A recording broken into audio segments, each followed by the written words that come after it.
రాగుసిరి పచ్చడి ఎలా పట్టాలో చూద్దాం రండి. Hi hello friends, welcome back to my channel. It's me Manu year. Friends, ఈరోజు మనం ఉసిరికాయ పచ్చడి ఎలా పడతామో చూద్దాం రండి ఫ్రెండ్స్.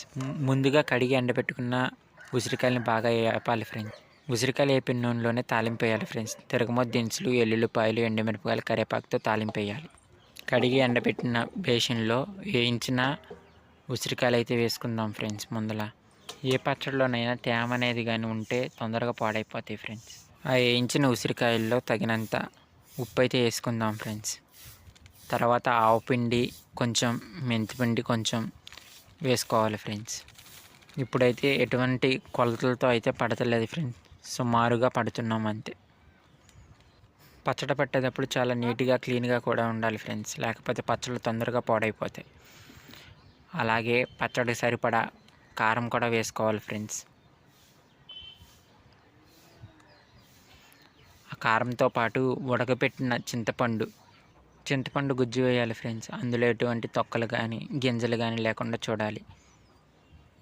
ఈ విధంగా పచ్చడికి సరిపడంత చింతపండు వేయాలి ఫ్రెండ్స్.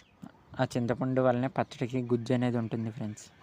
ఉప్పు, కారం, చింతపండు, ఆవు పిండి, మెంతిపిండి బాగా ఉసిరికాయలకు పట్టేటట్టు బాగా కలపాలి. ఉసిరికాయలు వేయించాక చల్లారాలి ఫ్రెండ్స్. అలాగే నూనె కూడా కాసాక చల్లారాలి.